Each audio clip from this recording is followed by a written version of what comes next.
Please welcome Managing Director of Skift Advisory, Joe Naaman.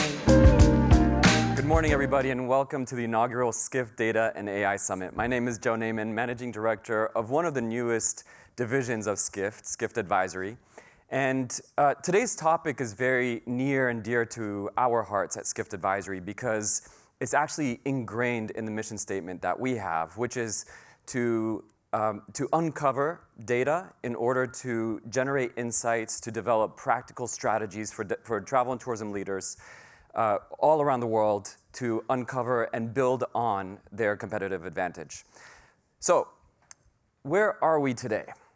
Last count, a couple of days ago when I put this presentation together, we're at 2.5 quintillion bytes of data. I'll be honest with you, I have no clue what that means. All I know is that there are 18 zeros in there somewhere. I actually did look that up. But what's important for us, and probably for many of you in the audience as well, is how do we sift through this data to make sense of it in order to help our organizations, our leaders make better decisions. And look, we're not data scientists, we're not business intelligence experts, we are strategists, and it is our job to find where that data, AI, and such tools converge for the travel and tourism industry. So in terms of big data, and I'm going to get to some of the AI and other tools that are out there, but we've identified 6 different areas where we mostly find that this data converges with travel and tourism. One of the first areas is improving experiences, products, itineraries. We're using this data to make the experiences of our consumers better, experiences of those in communities in which travel and tourism takes place better as well. We're actually now able to prioritize markets to a much finer degree to optimize returns of investment. We could even find needles in the haystack and go after them and incite them through the path to purchase. We use big data to streamline operations and reduce costs. And one of the coolest things that we've been doing for relatively recently is we can now forecast scenarios to the nth degree versus a handful that we could only do a couple of years ago, and determine what the outcomes of those scenarios are for our strategies that we develop for our clients. And then we can continuously monitor and identify what those measures are much more accurately. So that's where we are seeing big data coming into play when it comes to some of the work that we're doing in travel and tourism. Now, before I get into some of the tools that exist out there that we're looking at to determine where the future is going for the industry, I want to run by you a little bit of a diagram. Now, maybe don't pay attention to the words online. I see some folks laughing in the front, so you've probably seen this before. I've taken this from a tech strategist called Ben Thompson, and he calls this the Great Flattening.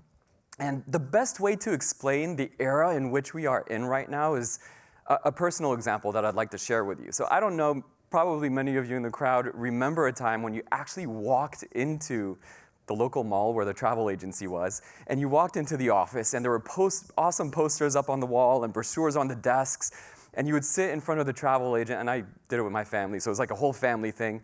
And you would say, look, I want to go on a 1-week vacation to the Caribbean somewhere with my family activities and all. And there'd be a person sitting on the other side of the desk tapping away at the computer. And you're on this side wondering, wow, I mean, this person must be the Wizard of Oz. Like, I don't know what they're typing, but it's like click, click, click, click. And then they would stop. No, wait, give me a second. Click, click, click, click. Oh, okay, here we go. I got the number for you. And we would be so happy. And that's what this diagram demonstrates, is that person held all of the power for us. That was, yes, pre-internet. We've grown a little bit since with the internet. I remember the very first plane ticket I bought online in the early 2000s.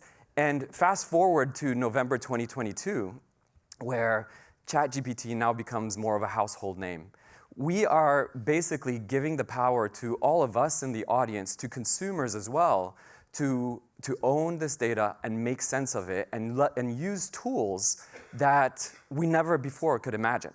Now, what are some of the tools that are out there that we are looking at? So I've asked Amanda on our team, Skift Advisory, last week to pull together a list, and Rafat hasn't seen this slide, but he would otherwise kill me for showing all these bullets up here. I'm not going to go through every single one of these bullets, but the point is that I want you to take away is we're still very much in a testing and experimentation phase of use of these tools when it comes to travel and tourism. That's not a bad thing. That's actually really good, and I'll link this back to a final message that I have before I get off stage. But we're finding that these tools can be broken down into 4 different categories. And these categories range from product development, so things like every week there seems to be a new itinerary development tool coming out there. And they're great. They're not perfect. We're still experimenting, but they're out there, and someone's going to figure it out. On a marketing and comm side, one of the terms that I heard the other day was infinite content. And that just blows my mind. Can you imagine? We're in an era where computers can now develop content infinitely to entice travelers through this marketing loop. It's just incredible. Now, customer experience and the operations side of things, this is where some of the shinier objects are, like self-driving vehicles and baggage handling and things like white glove everything is another term I put up there that, from checking into a flight to checking into a hotel, you now feel like you're getting a better service, a more luxurious experience through technology. But you have chatbots, virtual tour guides, translation services, and I also want to point out, it's not just front of the office things that we see and read about in the media every day, but there are other things that happens behind the scenes, like training, for example, where we can now develop training for our back office or front office staff that builds on their strengths versus a one-size-fits-all approach.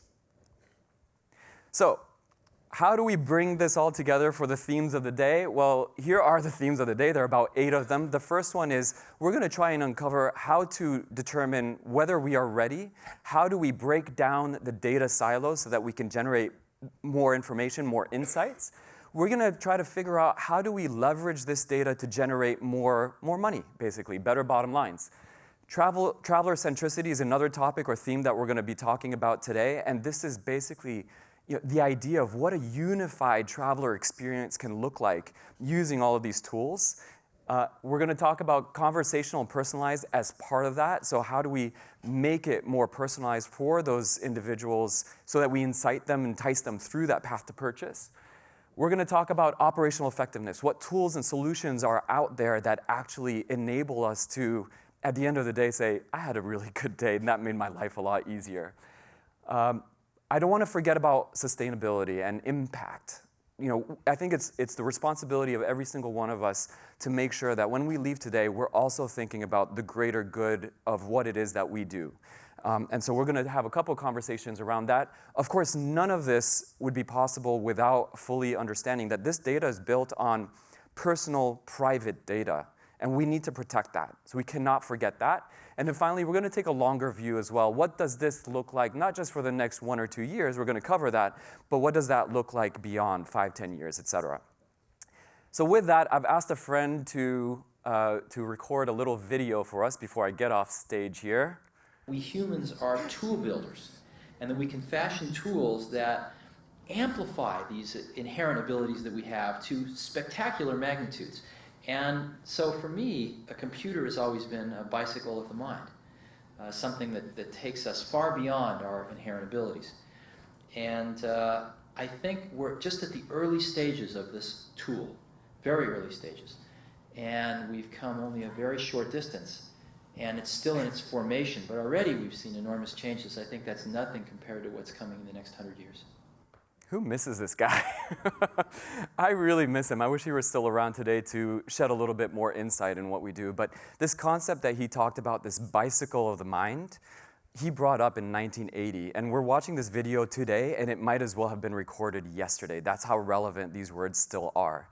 So we named this particular presentation the building a yes and mindset when it comes to data and AI and travel and tourism. And that's what we're talking about. How do we amplify what it is that we do as a travel tourism industry by using data and AI? So the final message I'm going to leave you with is learn a lot today, go out there, try new things, break those things ethically, safely, and then rebuild them for our industry.